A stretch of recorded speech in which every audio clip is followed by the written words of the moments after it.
"Sign it now or I'll destroy you in court," my husband Derek said, sliding the divorce papers across the conference table with the casual confidence of a man who'd already won. "You have nothing. No job. No money. No proof of anything you've claimed. No chance whatsoever." His lawyer, a polished man in a $3,000 suit, nodded with barely concealed satisfaction beside him, the two of them forming a wall of male certainty across the table. But why did I remain calm despite the threats, and why, when Derek laughed at my mention of waiting for my attorney, did the conference room door suddenly open? "She's not coming," Derek had said, smirking. "I made sure of it. Your little legal aid lawyer got a call this morning, conflict of interest. You're alone now, Vivian. Sign the papers and maybe I'll let you see the kids on weekends." Then the door opened. The woman who walked in wasn't my legal aid attorney. She was someone else entirely, tall, impeccably dressed, carrying a leather briefcase that probably cost more than Derek's car payment. "I'm sorry for my delay. Traffic from the federal courthouse was terrible." She extended her hand to Derek's lawyer first, a power move that immediately shifted the room's energy. "Patricia Holloway. I'll be representing Mrs. Patterson in this matter. I trust you haven't started without proper counsel present." Derek's confident expression flickered. His lawyer's smirk disappeared entirely. "Holloway?" the lawyer repeated, recognition dawning. "Patricia Holloway from Morrison and Associates." "The same. Shall we begin properly now?" Derek hadn't always been a monster. Or maybe he had, and I'd just been too young and too desperate to escape my own troubled home to recognize the warning signs. We'd married when I was 22, fresh out of college, grateful to be chosen by someone who seemed stable and successful. For the first few years, it had been good, or good enough. Derek built his commercial real estate business while I supported him, managed our home, and eventually stayed home with our two children, Marcus and Sophia. The control had crept in gradually.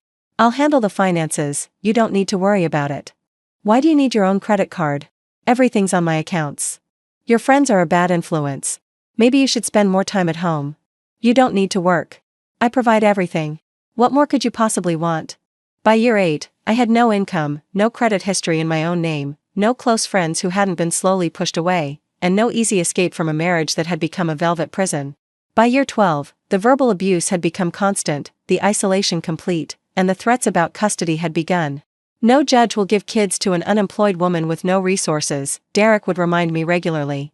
"You'd be homeless without me. Remember that." The decision to leave had taken 2 years to execute. Not because I was weak, but because I was strategic. Derek controlled everything: money, social connections, information.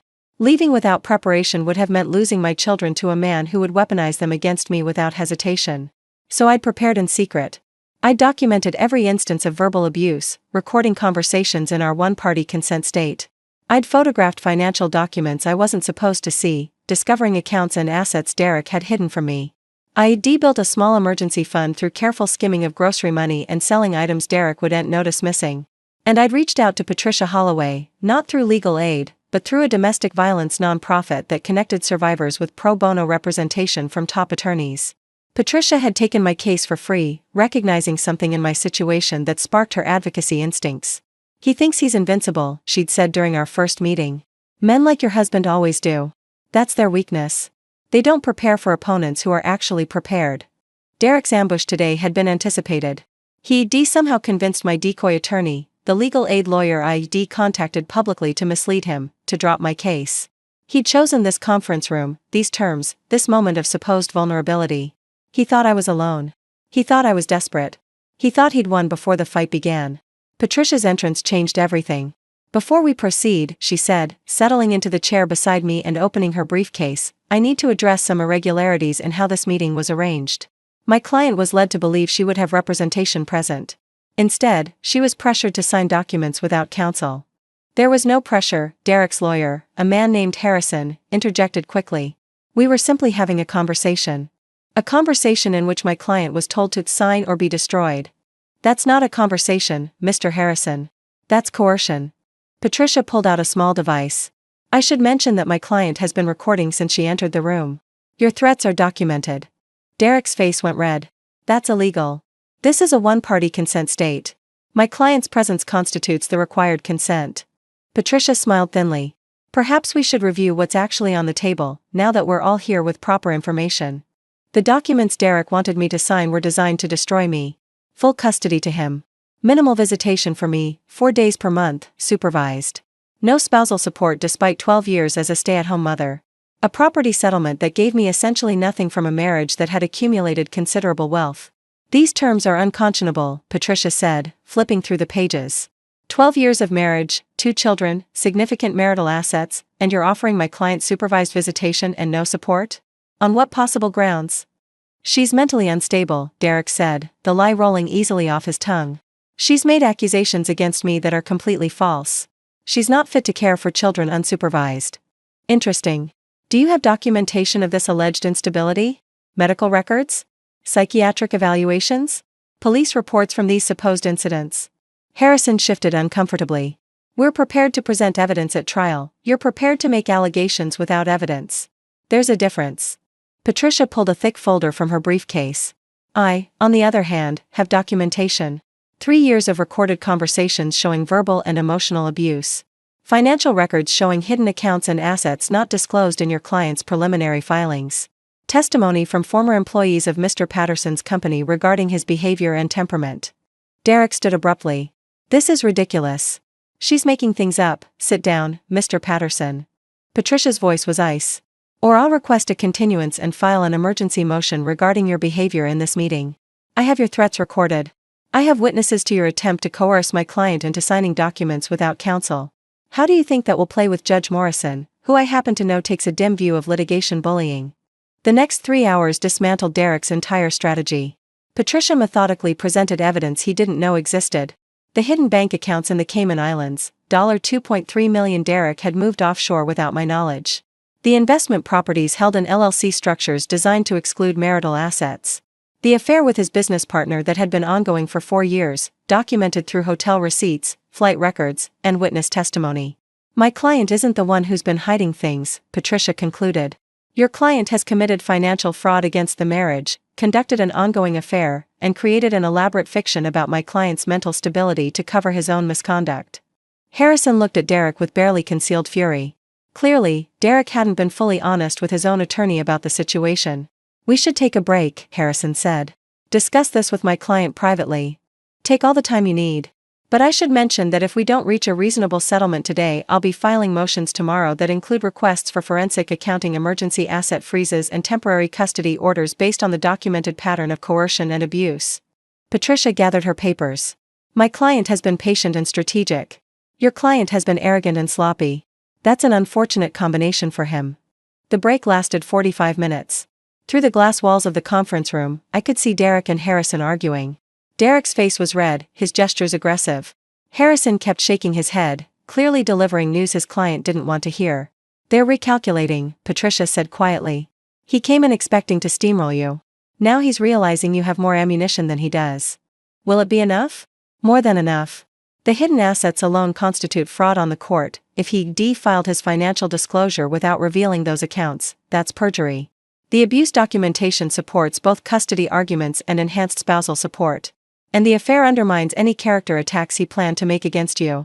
He'll fight. He always fights. Let him. Fighting costs money, and once those offshore accounts are frozen, his resources will be considerably more limited than he expects. Patricia paused. How are you holding up? Better than I expected.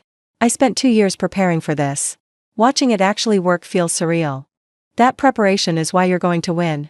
Most people in your situation don't have the foresight or the discipline to build a case before they leave. You did. That makes all the difference. When Derek and Harrison returned, the arrogance was gone. My client is prepared to discuss revised terms, Harrison said stiffly. In the interest of avoiding prolonged litigation and protecting the children from courtroom trauma. That's very considerate of him, given that he was threatening to destroy my client 45 minutes ago. Patricia's tone was dry. What terms are you proposing? The revised offer was dramatically different. Joint custody with primary physical placement to me. Substantial spousal support for 5 years, enough to complete my education and establish financial independence. An equitable division of marital assets, including the previously hidden accounts. It wasn't everything I deserved. But it was close. We're also requesting a confidentiality agreement, Harrison added. The details of the settlement remain private. No public discussion of the matters raised today.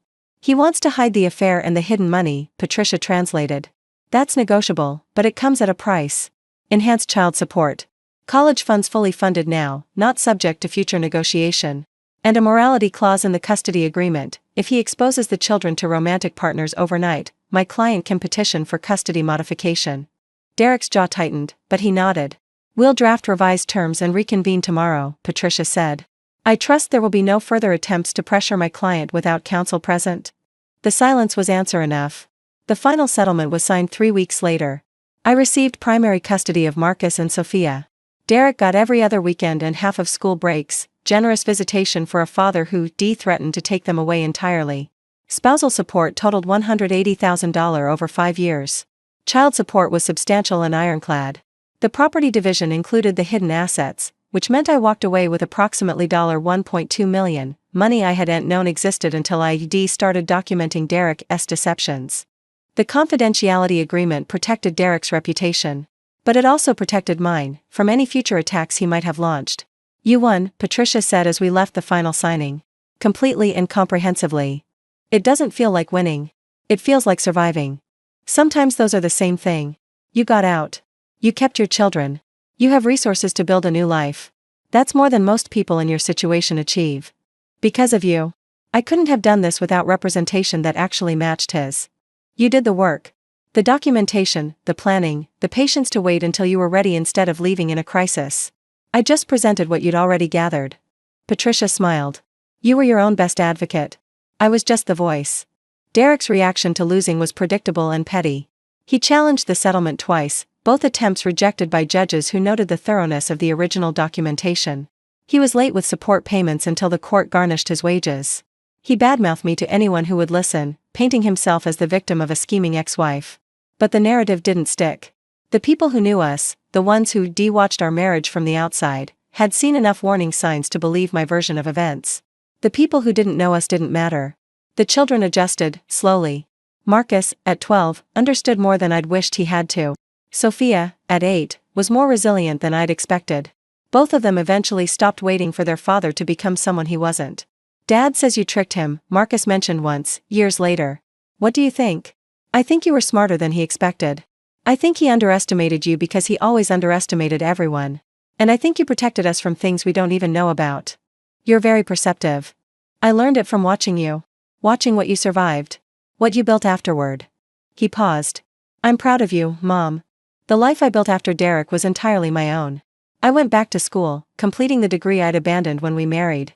I found work in nonprofit administration, eventually directing programs that helped domestic violence survivors, women who'd been where I was, who needed the resources and representation I'd been fortunate enough to access. Patricia became a friend as well as my former attorney. She referred cases to my organization, spoke at our events, and continued advocating for women who couldn't afford adequate representation in custody battles. The system is stacked against mothers who've been economically controlled, she told audiences regularly. They're punished for not having income by husbands who prevented them from working. They're called unstable by men who destabilized their lives deliberately. They're denied resources by courts that should protect them. That's why organizations like Vivian's matter. That's why documentation matters. That's why preparation matters. Derek remarried twice after our divorce. Both marriages ended similarly: allegations of control, hidden finances, emotional manipulation.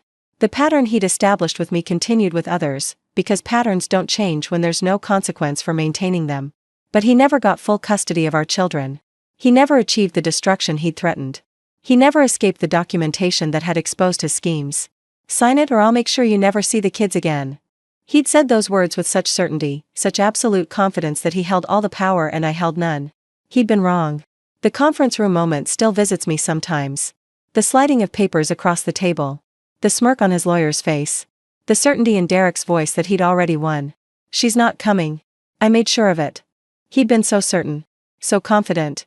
So convinced that manipulating my supposed legal aid attorney meant I had no defense. Then the door opened, and Patricia walked in, and everything changed. The look on his face, that moment of recognition that he'd miscalculated, that his target wasn't as vulnerable as he'd assumed. That his carefully constructed ambush had been anticipated and countered, was worth every moment of the 2 years I'd spent preparing. I speak to groups of women now, sharing what I learned. Document everything. Record when it's legal. Photograph financial statements. Build resources in secret if you have to. Find advocates who understand what you're facing. And never, ever let them convince you that you have nothing, no chance, no way out. They want you to believe you're powerless. That's how they maintain control. The moment you realize you have options, that you can prepare, can plan, can build a case before you leave, their power starts to crumble. It won't be easy. It won't be quick. But it's possible. I'm proof of that. The settlement I signed was worth approximately $1.4 million when you include the property, support, and hidden assets.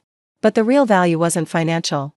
It was watching my children grow up in a home without constant tension. It was building a career that helped other survivors. It was sleeping peacefully, finally, after years of vigilant anxiety. It was proving that strategic patience could defeat aggressive arrogance. Sign it now or I'll destroy you in court. He'd had no idea who he was threatening. No concept of what I'd been building while he'd been controlling. No understanding that the woman he'd dismissed as powerless had been preparing, documenting, and waiting for exactly this moment. The door opened. Patricia walked in. And everything changed. He slid the papers across the table with the confidence of a man who'd already won. Sign it or I'll destroy you in court. You have nothing. No job. No proof. No chance. His lawyer smiled beside him. Mine hadn't arrived yet, or so he thought. She's not coming. I made sure of it.